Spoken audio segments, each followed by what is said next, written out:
ನಮಸ್ಕಾರ ಎಲ್ಲರಿಗೂ ಬೆಳಗಿನ ಶುಭೋದಯ ರೀ. ಎಲ್ಲರೂ ಹೆಂಗದಿರಿ? ಆರಾಮದಿರೇನು? ನಾವು ಆರಾಮದೀವಿ ನೋಡ್ರಿ. ನೀವು ಎಲ್ಲರೂ ಆರಾಮದ್ರಿ ಅಂತ ಭಾವಿಸ್ತಾ ಇವತ್ತಿನ ಲಾಗ್ನ ಸ್ಟಾರ್ಟ್ ಮಾಡೋನು ಬರ್ರಿ. ಇವತ್ತು ಶನಿವಾರ ಬೆಳಗ್ಗೆ ಟೈಮ್ 8 ಗಂಟೆ ಆಗಿ ಬಂದೈತೆ ನೋಡ್ರಿ. ನಾನು ನಾಷ್ಟಕ್ಕೆ ರೆಡಿ ಮಾಡಾಕಂತೀನಿ, ಅಂದ್ರೆ ಶಾವಿಗೆ ಉಪ್ಪಿಟ್ಟು ರೆಡಿ ಮಾಡಾಕಂತೀನಿ ರೀ. ತನು ಆಲ್ರೆಡಿ ಕಾಲೇಜ್ಗೆ ಹೋದ್ಲು. ನಿನ್ನಿದು ಅನ್ನ ಸಾಂಬಾರು ತಿಂದ್ಬಿಟ್ಟು ಹೋದ್ಲು, ಅಂದ್ರೆ ಲೇಟನ ಆಯಿತು ನಾಷ್ಟಕ್ಕೆ ರೆಡಿ ಮಾಡಾಕ್ರಿ. ಇವತ್ತು ಶನಿವಾರ 8 ಗಂಟೆಗೆ ಕ್ಲಾಸ್ ಸ್ಟಾರ್ಟ್ ಆಗುತ್ತೆ, ಹಂಗಾಗಿ ಜಲ್ದಿನೇ ಕಾಲೇಜ್ಗೆ ಹೋದ್ಲು. ನಾನಿದ್ರೆ ಇವಾಗ ಉಪ್ಪಿಟ್ಟು ರೆಡಿ ಮಾಡಾಕಂತೀನಿ ನೋಡ್ರಿ. ಕೆಲವೊಂದು ಸಲ ಆ ರೀತಿ ಆಗುತ್ತೆ, ಏನು ಮಾಡೋಕ್ಕಾಗಂಗಿಲ್ಲ. ಮತ್ತು ನನಗೂ ಇವತ್ತು ಜಲ್ದಿ ಹಾಕನ ಆಗಲಿಲ್ಲ ರೀ, ಸ್ವಲ್ಪ ಟಯರ್ಡ್ ಅಂತ ಅನ್ಸಾಕತ್ತಿತ್ತು. ನಿನ್ನೆ ಜಾತ್ರೆಗೆ ಹೋಗಿ ಬಂದಿದ್ದೀವಲ್ರಿ, ಅಂದ್ರೆ ಗಾಡಿ ಮೇಲೆ ಸ್ವಲ್ಪ ದೂರ ಹೋಗಿ ಬಂದ ತಕ್ಷಣ ಹಾಗೆ ಆಗುತ್ತೆ, ಫುಲ್ ಟಯರ್ಡ್ ಅನ್ಸುತ್ತೆ ಮತ್ತು ಮೈಕೈ ಎಲ್ಲ ಪೇನ್ ಆಗುತ್ತಲ್ರಿ. ಹಂಗಾಗಿ ನಿದ್ದಿನೂ ಸರಿಯಾಗಿದ್ದಿಲ್ಲ, ಬೆಳಗ್ಗೆ ಜಲ್ದಿ ಹೇಳಕ್ಕೂ ಆಗಲಿಲ್ಲ ಅಂಥೇಳಿ ಸ್ವಲ್ಪ ನಾಷ್ಟದ ಕೆಲಸನೂ ಲೇಟನ ಆಯಿತು. ಪಾಪ ಬರೀ ಅನ್ನ ಸಾಂಬಾರು ಊಟ ಮಾಡಿ ಹೋದ್ಲು. ಅಂದರೆ ಜಲ್ದಿ ಬರ್ತಾವ್ರಿ, 1:30-2 ಗಂಟೆಗೆ ಬರ್ತಾವೆ. ಮತ್ತು ಮಧ್ಯಾಹ್ನ ಅಡುಗೆ ಮಾಡಕ್ಕೆ ಬರುತ್ತಂತ. ಈಗಿದ್ರೆ ನನಗೆ ಮತ್ತು ನಮ್ಮ ಮನೆಯವ್ರಿಗೆ ಮನೋಗೆ ನಾಷ್ಟಕ್ಕೆ ಬೇಕಲ್ರಿ, ಹಾಗಾಗಿ ಶಾವಿಗೆ ಉಪ್ಪಿಟ್ಟು ರೆಡಿ ಮಾಡಾಕಂತೀನಿ. ಆಲ್ರೆಡಿ ಶಾವಿಗೆ ಎಲ್ಲ ಹುರಿದಿಟ್ಟಿದ್ದೀನಿ, ಆ ಕಡೆ ನೀರನ್ನು ಬಿಸಿಗೆ ಇಟ್ಟಿದ್ದೀನಿ. ಇನ್ನು ಒಗ್ಗರಣೆ ಅಷ್ಟು ಹಾಕಿ ನೀರು ಮಿಕ್ಸ್ ಮಾಡಿಬಿಟ್ರಾಯ್ತು. 10 ನಿಮಿಷ ಒಳಗಡೆ ಉಪ್ಪಿಟ್ಟು ರೆಡಿ ಆಗುತ್ತೆ ನೋಡ್ರಿ. ಅಂದರೆ ಏನು ಮಾಡಬೇಕಪ್ಪ ಅಂತೇಳಿ ಬೆಳಗ್ಗೆ ಎದ್ದು ಕೂಡಲೇ ಒಂದು ತಲೆ ಬಿಸಿ ರೀ, ಅದನ್ನ ಮಾಡ್ಬೇಕು ಇದನ್ನ ಮಾಡ್ಬೇಕಂತೇಳಿ ಯಾವುದೋ ಒಂದು ಮಾಡಿ ಇಟ್ಬಿಟ್ರೆ ಆಗುತ್ತೆ. ಆದರೆ ಜಾಸ್ತಿ ತಲೆ ಬಿಸಿನೇ ಮಾಡ್ಕೊಳ್ಳೋದು, ಅಂದರೆ ಒಬ್ಬೊಬ್ರಿಗೆ ಒಂದೊಂದು ರೀತಿ ಇಷ್ಟ ಅಂತ ಹೇಳಿದ ಕೂಡಲೇ ಮಾಡೋಕೆ ಏನೂ ಮನಸ್ಸೇ ಬರೋಂಗಿಲ್ಲ ರೀ. ನಾವು ಮೊದಲೇ ಸ್ವಲ್ಪ ಟಯರ್ಡ್ ಆದ ಕೂಡಲೇ ನಾಷ್ಟಕ್ಕೆ ಏನೋ ಮಾಡೋಕೆ ಮನಸ್ಸು ಒಲ್ಲಂತ ಅನಿಸ್ತೈತಿ, ಆದ್ರೂ ಮಾಡಲೇಬೇಕನ್ನೋ ಒಂದು ಜವಾಬ್ದಾರಿನೂ ಇರುತ್ತಲ್ರಿ. ಮತ್ತು ಫುಲ್ ಕಣ್ಣೆಲ್ಲ ಚುಚ್ಚಾಕತ್ತಿದ್ದು ಮತ್ತು ಬಾಡಿ ಎಲ್ಲ ಜಾಸ್ತಿ ಪೇನ್ ಹಾಕತ್ತಿತ್ತು. ಆದ್ರೂ ಎಲ್ಲ ಕೆಲಸ ಮುಗಿಸಿ ಜಳಕ ಮಾಡಿ ಈಗ ನಾಷ್ಟಕ್ಕಷ್ಟೇ ರೆಡಿ ಮಾಡಿ ಸ್ವಲ್ಪ ಹೊತ್ತು ಕುಂತ್ರಾಯ್ತು, ಆರಾಮಾಗಿ ರೆಸ್ಟ್ ಮಾಡಿದ್ರಾಯ್ತು. ಅಂದರೆ ಬೆಳಗ್ಗೆ ನಾಷ್ಟದ ಕೆಲಸ ಮುಗಿತಿಲ್ಲ, ಮತ್ತು ಜಾಸ್ತಿ ಏನು ಕೆಲಸ ಇರೋಂಗಿಲ್ಲ ರೀ. ಮತ್ತು ಅರ್ಬಿನೂ ಎಲ್ಲ ತೊಳೆದು ಹಾಕಿ ಬಂದೆ ರೀ. ಮತ್ತು ಜಳಕ ಮಾಡಿದ ಕೂಡಲೇ ಎಲ್ಲ ಮೈಯೆಲ್ಲ ಹಸಿ ಆಗಿಬಿಡುತ್ತೆ. ಮತ್ತು ಅದು ಅರ್ಬಿ ತೊಳ್ಯಾಕೆ ಒಲ್ಲಂತ ಅನ್ಸುತ್ತೆ. ಮಳೆ ಅಂತೂ ಕಂಟಿನ್ಯೂ ಐತೆ ಅಲ್ರಿ, ಹಾಗಾಗಿ ಜಳಕ ಆದ ಕೂಡಲೇ ಅರ್ಬಿ ತೊಳ್ಯೋದೊಂದು ದೊಡ್ಡ ಕಷ್ಟದ ಕೆಲಸನೇ ಇವಾಗಂತೂ ಮಳೆಗಾಲದಾಗ. ಮತ್ತು ತೊಳೆದು ಬಿಟ್ರೂ ಸರಿಯಾಗಿ ಒಣಗಂಗೆ ಇಲ್ಲ ರೀ, ಏನು ಮಾಡ್ಬೇಕಂತ ಗೊತ್ತಾಗಂಗಿಲ್ಲ.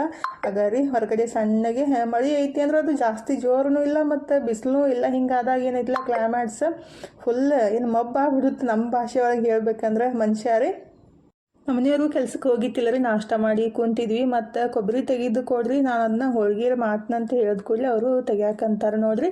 ಅಂದರೆ ಇವಾಗ ಹಾಗೆ ಇಟ್ಬಿಟ್ರೆ ಎಲ್ಲ ಹಾಳಾಗ್ಬಿಡ್ತಾವ್ರಿ, ಮತ್ತು ಅಷ್ಟೆಲ್ಲ ಚಟ್ನಿ ಮಾಡೋಕ್ಕೂ ಆಗಂಗಿಲ್ಲ. ಮತ್ತು ಹೋಳ್ಗೆ ಎಲ್ಲರೂ ಇಷ್ಟಪಟ್ಟು ತಿಂತಾರೆ. ನಮ್ಮ ಮನೆಯೊಳಗೆ ಭಾಳ ಮಸ್ತ್ ಆಗ್ತಾವ್ರಿ ಕೊಬ್ಬರಿ ಹೋಳ್ಗೆ, ಅಂದರೆ ಕಾಯಿ ಹೋಳ್ಗೆ ಅಂತಾರಲ್ರಿ. ನಮ್ಮ ಕಡೆ ಹಸಿ ಕೊಬ್ಬರಿ ಹೋಳ್ಗೆ ಇದು ಟೇಸ್ಟ್ ಮಾತ್ರ ಮಸ್ತ್ ಇರ್ತಾವ್ರಿ. ನಾನಂತೂ ಕೊಬ್ಬರಿ ಜಾಸ್ತಿ ಇದ್ದಾಗ ವೇಸ್ಟ್ ಅಂತೂ ಮಾಡೋಕೆ ಹೋಗಂಗೆ ಇಲ್ಲ ರೀ. ನಮ್ಮ ಮನೆಯೊಳಗೆ ಎಲ್ಲರೂ ಅದು ಕೊಬ್ಬರಿ ಹೋಳ್ಗೆ ಆಗಲಿ ಮತ್ತು ಕೊಬ್ಬರಿ ಕರ್ದಂಟು, ಕೊಬ್ಬರಿ ಉಂಡೆ ಎಲ್ಲ ರೀತಿ ಮಾಡ್ತೀನಿ, ಹಾಗಾಗಿ ಇಷ್ಟಪಟ್ಟು ತಿಂತಾರೆ. ಇವತ್ತು ಕೊಬ್ಬರಿ ಹೋಳ್ಗೆನೇ ಮಾಡೋಣ ಅಂತ ನಾನು ಅದನ್ನ ಕೊಬ್ಬರಿ ಎಲ್ಲ ನಮ್ಮ ಮನೆಯವರು ತೆಗೆದು ಕೊಟ್ಟಿದ್ರು. ನಾನು ತೊಳೆದು ಇಟ್ಟಿದ್ದೆ ರೀ, ಅಂದರೆ ತೆಗೆದ್ಮೇಲೆ ಎಲ್ಲ ಡಸ್ಟ್ ಎಲ್ಲ ಹತ್ತಿರ್ತೈತಿಲ್ಲ, ಒಂದ್ಸಲ ನೀಟಾಗಿ ತೊಳೆದ್ಬಿಟ್ಟು ಆಮೇಲೆ ಸಣ್ಣ ಕಟ್ ಮಾಡಿ ಮಿಕ್ಸರ್ಗೆ ಹಾಕಬೇಕಾಗುತ್ತೆ ರೀ. ಮತ್ತು ಪುಡಿ ಉಪ್ಪು ಖಾಲಿ ಆಗಿತ್ತು, ಹಾಗಾಗಿ ಅದನ್ನ ಪುಡಿ ಉಪ್ಪು ಮಾಡಬೇಕಂತ ಸ್ವಲ್ಪ ಕಲ್ಲುಪ್ಪನ್ನು ಬಿಸಿ ಮಾಡಿಬಿಟ್ಟು ತಣ್ಣಗಾದ್ಮೇಲೆ ಮಿಕ್ಸಿಗೆ ಹಾಕಿಬಿಟ್ರಾಯ್ತು. ಅದು ಪುಡಿ ಚಲೋತ್ನೇ ಆಗುತ್ತೆ ರೀ. ಅಂದರೆ ಇವಾಗೆಲ್ಲ ಕ್ಲೈಮೇಟ್ಸ್ ಕೋಲ್ಡ್ ಇರೋದ್ರಿಂದ ಅದು ಜಾಸ್ತಿ ಅದು ನೀರಿನ ಅಂಶ ಎಲ್ಲ ಇರುತ್ತಲ್ರಿ, ಹಂಗಾಗಿ ಅದು ಸಣ್ಣ ಆಗಂಗಿಲ್ಲ. ಈ ರೀತಿ ತವಿ ಮೇಲೆ ಹಾಕಿ ಸ್ವಲ್ಪ ಬಿಸಿ ಮಾಡಿ ಒಂದು ಸ್ವಲ್ಪ ಹೊತ್ತು ಬಿಟ್ರಾಯ್ತು. ತಣ್ಣಗಾದ್ಮೇಲೆ ಮಿಕ್ಸರ್ಗೆ ಹಾಕಿ ಪುಡಿ ಮಾಡ್ಕೊಂಡ್ರಾಯ್ತು. ಅಂದರೆ ನಾನು ಹೊರಗಡೆಯಿಂದ ಪುಡಿ ಉಪ್ಪು ತರಕ್ಕೆ ಹೋಗಂಗಿಲ್ಲ ರೀ ಜಾಸ್ತಿ. ಈ ರೀತಿ ಮನೆಯೊಳಗೇ ಮಾಡೋದು, ಅಂದರೆ ಕಲ್ಲುಪ್ಪನ್ನು ಬಳಸ್ಬಿಟ್ಟು ಪುಡಿನ ಮಾಡಿ ಇಟ್ಕೊತೀನಿ. ಅಂದರೆ ಬೇಕಂದಷ್ಟು ಮಾಡ್ಕೋದು ಸ್ವಲ್ಪ ಕಷ್ಟನೇ ರೀ. ಈಗ ಪಲ್ಯಕ್ಕಾಗಲಿ ಮತ್ತು ಚಪಾತಿಗಾಗಲಿ ಅದು ಪುಡಿ ಉಪ್ಪು ಬೇಕೇ ಆಗುತ್ತೆ. ನಾನು ಕಲ್ಲುಪ್ಪು ಮತ್ತು ಪುಡಿ ಉಪ್ಪು ಎರಡೂ ಬಳಸ್ತೀನಿ, ಹಾಗಾಗಿ ಅದು ಎಷ್ಟು ಬೇಕಲ್ಲ ಅಷ್ಟು ಪುಡಿನ ಮಾಡಿ ಇಟ್ಬಿಟ್ಟಿರ್ತೀನಿ ರೀ, ಬೇಕಂದಾಗ ಯೂಸ್ ಮಾಡೋಕೆ ಬರುತ್ತೆ ಅಂತೇಳಿ. ಮತ್ತು ಅನ್ನಕ್ಕೆ ಸಾಂಬಾರ್ಗೆಲ್ಲ ಕಲ್ಲುಪ್ಪನ್ನು ಯೂಸ್ ಮಾಡೋದು. ಸಿರುಳೆಣ್ಣೆ ಉಪ್ಪು ಅಷ್ಟೇ ರೀ, ಅದನ್ನು ಪುಡಿ ಮಾಡಿ ಇಟ್ಟಿರ್ತೀನಿ. ಮತ್ತು ಬ್ಲ್ಯಾಕ್ ಸಾಲ್ಟ್ನು ಅದನ್ನ ಬೇಕಂದಷ್ಟು ಪುಡಿ ಮಾಡಿ ಇಟ್ಟಿರ್ತೀನಿ ರೀ, ಬೇಕಂದಾಗ ಯೂಸ್ ಮಾಡೋಕೆ ಬರುತ್ತೆ. ಅಂದ್ರೆ ಒಟ್ಟಿಗೆ ಮಾಡಿ ಇಟ್ಬಿಟ್ರೆ ಪದೇ ಪದೇ ಅದು ಪುಡಿ ಮಾಡೋ ಅವಶ್ಯಕತೆ ಬೀಳಂಗಿಲ್ಲ ರೀ. ಈಗಿದ್ರೆ ಅದು ಹೋಳ್ಗೆ ಮಾಡ್ಬೇಕಂತೇಳಿ ನಾನು ಬೆಲ್ಲನ ಕರಗಿಸ್ಬೇಕಂತೇಳಿ ಪುಡಿ ಮಾಡಿ ಬೆಲ್ಲ ಕರಗಿಸ್ಕೊಂಡ್ಬಿಟ್ಟು ಆಮೇಲೆ ಹೋಳ್ಗೆ ಹೂರಣ ರೆಡಿ ಮಾಡೋದ್ರಿ. ಅಂದರೆ ಕೊಬ್ಬರಿ ಹೋಳ್ಗೆ ಮಾಡೋಕೆ ಹೂರಣ ರೆಡಿ ಮಾಡ್ಕೋಬೇಕಾಗುತ್ತಲ್ರಿ. ಅಂದರೆ ಬೆಲ್ಲ ಕರಗಿಸ್ತೀನೂ ಹಾಕ್ಬೋದು, ಇಲ್ಲ ಕರಗಿಸ್ಬಿಟ್ಟು ಹಾಕಿಬಿಟ್ರು ನಡೀತೈತ್ರಿ. ಹಾಗಾಗಿ ಬೆಲ್ಲ ಸ್ವಲ್ಪ ದಪ್ಪಾಗಿತ್ತಲ್ಲ, ಅದನ್ನ ಸ್ವಲ್ಪ ಕುಟ್ಬಿಟ್ಟು ಒಂದು ಸ್ವಲ್ಪ ನೀರು ಹಾಕಿ ಬೆಲ್ಲನ ಕರಗಿಸ್ಕೋಬೇಕಾಗುತ್ತೆ ರೀ. ಅಂದರೆ ಬೆಲ್ಲ ಒಳಗೆ ಸ್ವಲ್ಪ ಕಸ ಕಡ್ಡಿ ಏನಾರು ಇದ್ರೆ ಚಾಣಿಸ್ಕೋಬೋದಲ್ಲ, ಹಾಗಾಗಿ ಬೆಲ್ಲನ ಕುಟ್ಬಿಟ್ಟು ಅದಕ್ಕೆ ಸ್ವಲ್ಪ ನೀರು ಹಾಕಬೇಕು, ಜಾಸ್ತಿ ಹಾಕಬಾರ್ದು.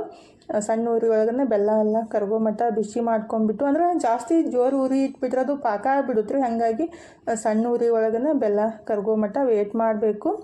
ಈಗಿದ್ರೆ ಅದು ಬೆಲ್ಲ ಈ ಕಡೆ ಕರಗಿಸಾಕಿ ಇಟ್ಬಿಟ್ಟು ಹಿಟ್ಟಷ್ಟೇ ಕಲಿಸಿಟ್ರಾಯ್ತು. ಆಮೇಲೆ ಹೂರಣ ರೆಡಿ ಮಾಡೋಕೆ ಬರುತ್ತಂತ ಈಗಿದ್ರೆ ಗೋಧಿ ಹಿಟ್ಟನ್ನು ಕಲಿಸಿಡಾಕಂತೀನಿ ನೋಡ್ರಿ. ನಾನು ಕೊಬ್ಬರಿ ಹೋಳ್ಗೆ ಮಾಡೋದು ಅಂದ್ರೆ ಕಾಯಿ ಹೋಳ್ಗೆ ಮಾಡೋದು ಮೈದಾ ಹಿಟ್ಟು ಬಳಸ್ತೀನಿ, ಎಣ್ಣೆ ಬಳಸ್ತೀನಿ ಮಾಡ್ಬೋದು. ಅಂದರೆ ಎಣ್ಣೆ ಬೇಕಂದ್ರೆ ಸ್ವಲ್ಪ ಹಚ್ಕೋಬೋದು, ಹಚ್ಲಿಕ್ಕೂ ನಡೀತೈತ್ರಿ. ಮತ್ತು ಮೈದಾ ಹಿಟ್ಟು ಬಳಸ್ಬಿಟ್ಟು ನಾನು ಜಾಸ್ತಿ ಯಾವ ಹೋಳ್ಗಿನೂ ಮಾಡೋಕೆ ಹೋಗಂಗಿಲ್ಲ.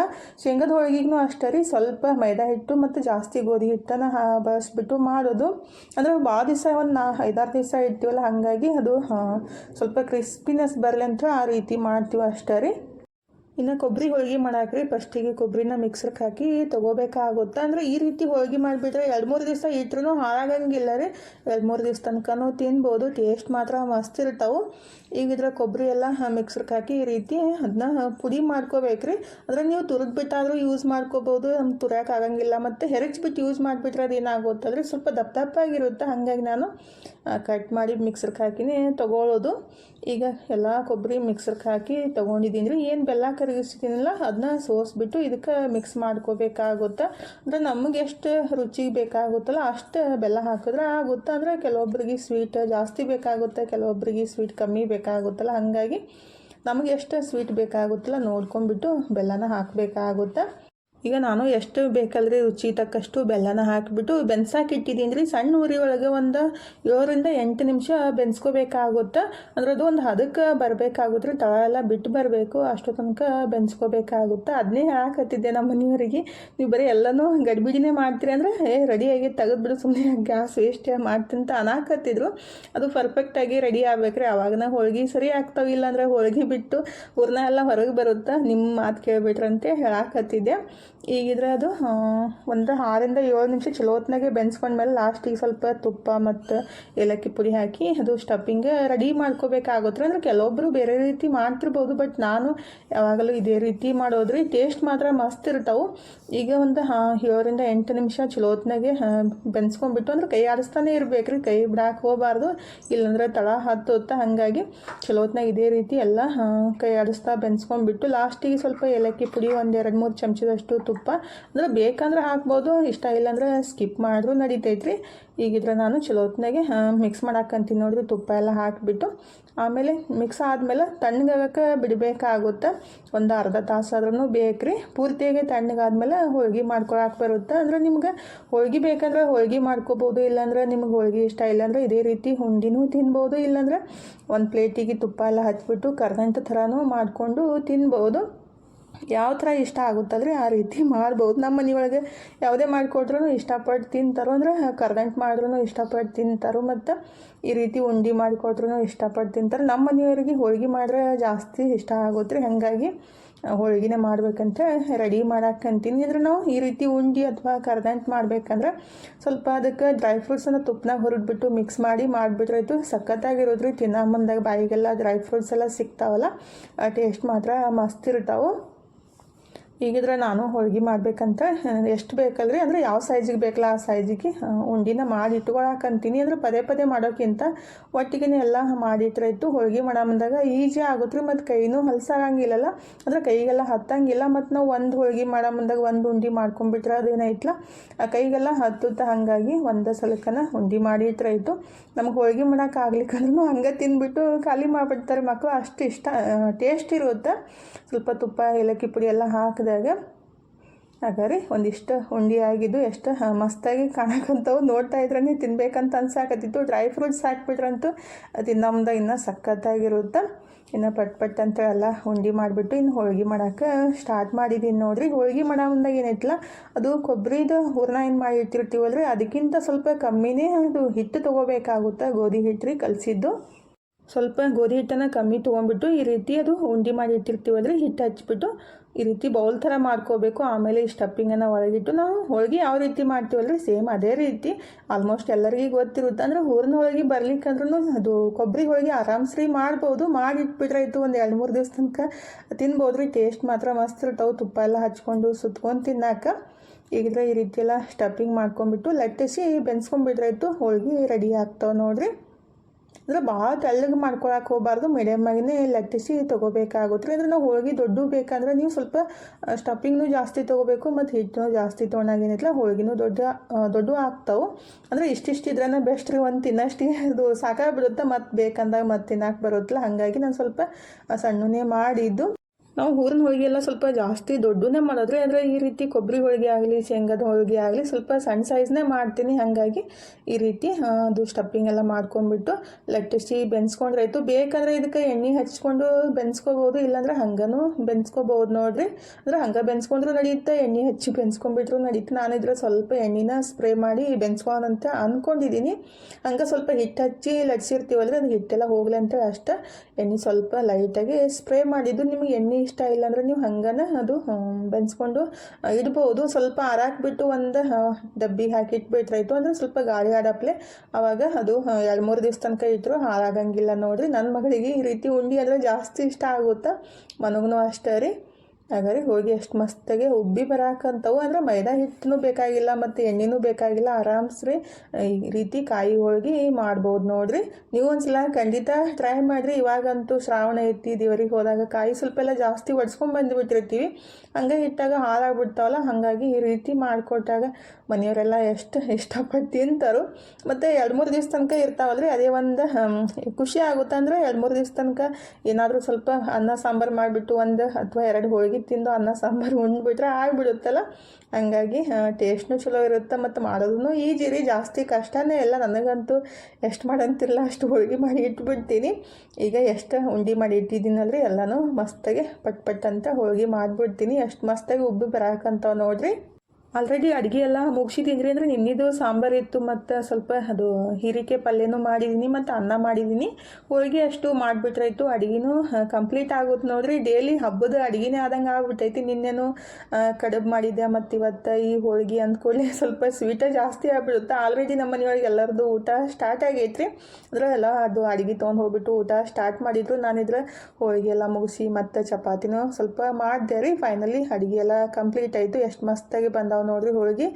ಫೈನಲಿ ಅಡುಗೆ ಎಲ್ಲ ಕಂಪ್ಲೀಟ್ ಆಯ್ತು ನೋಡ್ರಿ. ಆಲ್ರೆಡಿ ನಮ್ಮ ಮನೆಯೊಳಗೆ ಎಲ್ಲರದ್ದು ಊಟ ಸ್ಟಾರ್ಟ್ ಆಗೈತಿ. ನಾನು ಅಡುಗೆ ಎಲ್ಲ ಮುಗಿಸಿ ಬರೋ ತನಕ ಸ್ವಲ್ಪ ಲೇಟನೇ ಆಯಿತು. ನಮ್ಮ ಮನೆಯೊಳಗೆ ಯಾವಾಗ ಅಡುಗೆ ಕಂಪ್ಲೀಟ್ ಆಗುತ್ತಾ ಯಾವಾಗ ಊಟ ಮಾಡೋಣ ಅಂತೇಳಿ ವೇಟ್ ಮಾಡ್ತಿರ್ತಾರೋ. ಅಂದರೆ ಇವತ್ತು ಸ್ವಲ್ಪ ಲೇಟನೇ ಆಗಿತ್ತು ರೀ ಅಡುಗೆ ಮಾಡೋಕೆ. ಹಂಗಾಗಿ ಅಂದರೆ 2:30 ಆಗಿಬಿಟ್ಟಿತ್ತು.